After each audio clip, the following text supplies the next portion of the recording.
Hello everyone, स्वागत है आप सभी का आपका प्यारा से यूट्यूब चैनल ओके एजुकेशन में। दोस्तों, आज की इस वीडियो में मैं बात करने वाला हूँ सब्जेक्टिव टाइप क्वेश्चंस।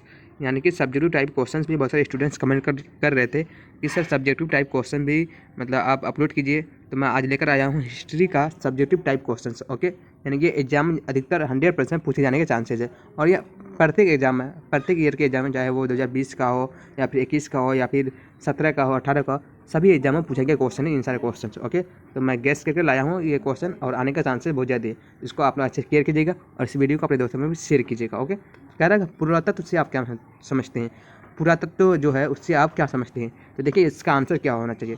इसका आंसर क्या दिया गया, विज्ञान की वह शाखा है जिसके माध्यम से पृथ्वी के गर्भ में जो छिपी हुई सामग्री की खुदाई कर अतीत के लोगों के भौतिक जीवन का ज्ञान प्राप्त किया जाता है, उसे ही हम क्या कहते हैं, पुरातत्व कहते हैं। वो क्या कहलाता है, पुरातत्व कहलाता है। ओके, ये आप इसका आंसर लिख सकते हैं। और ये क्वेश्चन जो आपको पूछा जाएगा ये 2 से 3 नंबर का पूछा जाएगा, चाहे तो वो 2 नंबर मार्क्स देगा या फिर 3 नंबर देगा। तो आप 2 या 3 नंबर में ये आप आंसर लिख सकते हैं। ओके, उसके बाद अगर आप और दे सकते हैं कि खुदाई से प्राप्त, इसके अलावा आप देख सकते हैं कि खुदाई से प्राप्त सामग्री जैसे अभिलेख, सिक्के, प्राचीन स्मारक, हथियार, बर्तन इत्यादि द्वारा प्राचीन इतिहास की जानकारी प्राप्त की जाती है। और इसका आप स्टार पॉइंट भी दे सकते हैं उसी में कि संपूर्ण हड़प्पा सभ्यता का ज्ञान पुरातत्व पर ही आधारित है। जो पूरी हड़प्पा सभ्यता का जो ज्ञान है वो किस पर आधारित है, पुरातत्व पर ही आधारित है। ये आप स्टार पॉइंट में भी दे सकते हैं। ओके, इस तरह से आप क्वेश्चन नंबर 1 यानी पुरातत्व से आप क्या समझते हैं, इसका आंसर आप ये लिख सकते हैं। ओके, तो अब चलते हैं क्वेश्चन नंबर 2 की ओर। क्वेश्चन नंबर 2 में क्या कह रहा है, ओके, कह रहा है कि कार्बन 14 विधि से के बारे में आप क्या जानते हैं। क्वेश्चन नंबर 2 है, कह रहा है कार्बन 14 विधि के बारे में आप क्या जानते हैं। तो चलिए इसका आंसर देख लेते हैं। कह रहा है तिथि निर्धारण की वैज्ञानिक विधि को कार्बन 14 विधि कहा जाता है। क्या कहा जाता है, तिथि निर्धारण की वैज्ञानिक विधि को ही कार्बन 14 विधि कहा जाता है। कह रहा है इस विधि की खोज अमेरिका के प्रख्यात रसायन शास्त्र है, वो क्या थी, रसायन शास्त्र जिसका नाम था BF लीवी। तो प्रख्यात रसायन शास्त्र BF लीवी के द्वारा सन 1946 ईस्वी में की गई थी।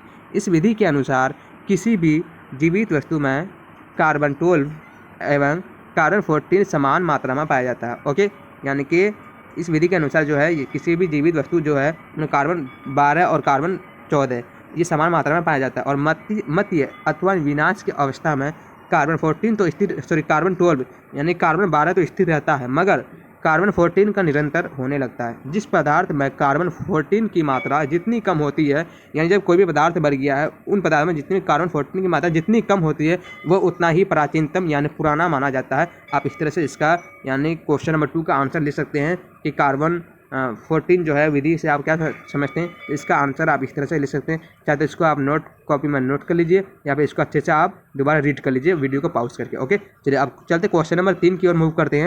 करें हड़प्पा सभ्यता के विस्तार पर प्रकाश डालें। बहुत ही इंपॉर्टेंट क्वेश्चन है क्वेश्चन नंबर 3, हड़प्पा सभ्यता के विस्तार पर प्रकाश डालें। अधिकतर कई बार पूछा गया क्वेश्चन यानी ये अधिकतर 3 नंबर का या फिर 4 नंबर का रहता है और 3 नंबर या 4 नंबर के मार्क्स में ये क्वेश्चन पूछा जाता है। तो इसलिए आप लोग केयर कीजिए क्वेश्चन नंबर 3 की ओर। कह रहा है कि आंसर, हड़प्पाई संस्कृति का विस्तार बहुत अधिक था।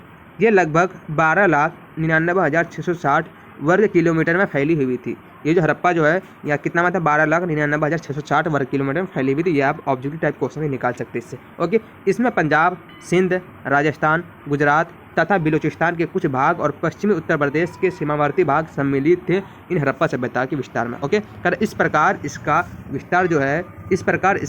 विस्तार उत्तर में जम्मू कश्मीर से लेकर दक्षिण में नर्मदा नदी के मुहाने तक और पश्चिम में बलूचिस्तान के मकरान समुद्र तट से लेकर उत्तर पूर्व में मेरठ तक था। यानी इसका जो विस्तार था यानी कि क्या था, उत्तर में जम्मू कश्मीर से लेकर दक्षिण के नर्मदा नदी के मुहाने तक और पश्चिम में बलूचिस्तान के मकरान से समुद्र तट के से लेकर उत्तर पूर्व में मेरठ तक फैला हुआ था हड़प्पा सभ्यता। ओके, इसके अलावा कह रहा है कि इसके मुख्य केंद्र जो थे तो हड़प्पा था, मोहनजोदड़ो, लोथल, कोटदीजी, चनहुद्रो, आलमगीरपुर आदि इसके क्या थे, मुख्य केंद्र थे। इस तरह से आप क्वेश्चन नंबर 3 का आंसर दे सकते हैं। ओके, आप वीडियो को पॉज करके नोट कर लीजिए या फिर इसको फिर दोबारा अच्छे से रीड कर लीजिए क्वेश्चन नंबर 3 को। अब चलते हैं क्वेश्चन नंबर 4 की ओर मूव करते हैं।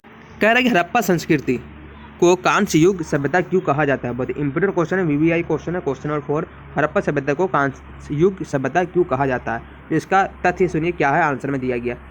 देखिए पॉइंट नंबर 1 दिया गया, हड़प्पा के लोगों को तांबे में टीन मिलाकर कांसा बनाने की विधि आती थी। यानी कि जो हड़प्पाई लोग थे उन लोगों को तांबे में टीन को मिलाकर वो कांसा बनाने की विधि उन लोगों को आती थी, इसलिए कहा जाता था हड़प्पा संस्कृति को कांस्य युग। एंड पॉइंट नंबर 2 सुनिए, अगर कांसे की सहायता से ही हड़प्पा के लोगों उन्नति के शिखर पर पहुंचे, यानी कांसे की सहायता से ही, कांसे की मदद से जो है हड़प्पा के लोग उन्नति की शिखर पर पहुंच सके, इसलिए उन्होंने एक नगरीय सभ्यता का भी विकास किया था, इसलिए इनको हड़प्पा संस्कृति को कांस्य युग सभ्यता भी कहा जाता है। इसके अलावा आप सुनिए, कह रहा अतः हड़प्पा संस्कृति को कांस्य युग सभ्यता भी कहा जाता है, इसीलिए क्या हड़प्पा संस्कृति को कांस्य युग सभ्यता भी कहा जाता है। आप इसका रीजन जान लिए कि क्यों कहा जाता है, तो आपने इसका रीजन जान लिया क्वेश्चन नंबर 4 का कि हड़प्पा संस्कृति को कांस्य युग सभ्यता क्यों कहा जाता है। तो point number 1 and point number 2 दिया गया था और आप इसका रीजन जान चुके हैं। इस तरह से आप एग्जाम में 2022 के फाइनल एग्जाम में इसका आंसर लिख सकते हैं और अपना 4 नंबर आप अपना बुक कर सकते हैं। ओके, सो क्वेश्चन नंबर अगला क्वेश्चन की ओर मूव करते हैं। कह रहा है, चलिए क्वेश्चन नंबर 5 जो है बहुत ही इंपॉर्टेंट है, यानी सभी क्वेश्चन में से सबसे ज़्यादा इंपॉर्टेंट क्वेश्चन है क्वेश्चन नंबर 5। तो सिंधु घाटी सभ्यता को हड़प्पा सभ्यता क्यों कहा जाता है, आगे क्या रीजन है जो सिंधु घाटी सभ्यता को हड़प्पा सभ्यता कहा जाता था। चलिए इसका आंसर जान लेते हैं। क्वेश्चन नंबर 5 का आंसर दिया गया कि सिंधु घाटी सभ्यता को हड़प्पा सभ्यता इसलिए कहा जाता है क्योंकि हड़प्पा नामक स्थान पर ही सर्वप्रथम 1922 ईस्वी में राखल दास बनर्जी ने उत्खनन करवाया था। ओके, और नगर सभ्यता को प्रकाश में लाया, और नगर सभ्यता को क्या किया था, प्रकाश में लाया था। इसके बाद ही अन्य स्थानों पर पुरातात्विक खुदाई की गई, और इसके बाद ही अन्य स्थान जो थे उस पर पुरातात्विक खुदाई की गई, और सिंधु घाटी सभ्यता का सबसे महत्वपूर्ण नगर होने तथा हड़प्पा में ही इसी सभ्यता का उत्खनन हुआ था। और सिंधु घाटी सभ्यता का जो है सबसे महत्वपूर्ण नगर होने के तथा हड़प्पा में ही इसी सभ्यता का जो उत्खनन हुआ था, इसके चलते ही इसी हड़प्पा सभ्यता भी कहा जाता है, सिंधु घाटी सभ्यता को हड़प्पा सभ्यता भी कहा जाता है। इस तरह से आप क्वेश्चन नंबर 5 का आंसर से लिख सकती हैं। ओके, अगर आपको नहीं आता तो अभी आप वीडियो को पॉज कीजिए और धीरे धीरे इसको आप मतलब स्क्रॉल करके आप इसको नोट कर लीजिए और आप अपना आंसर 2022 के एग्जाम में लिख सकती है। ओके, इस तरह से मैंने सब्जेक्टिव टाइप क्वेश्चंस कवर कर चुके हैं। अगर आप लोग नेक्स्ट वीडियो लेना चाहते हैं किसी भी सब्जेक्ट का तो आप लोग चैनल को सब्सक्राइब करके बेल आइकन को प्रेस कर दीजिएगा, और मिलती हैं नेक्स्ट वीडियो में। तब तक के लिए बाय।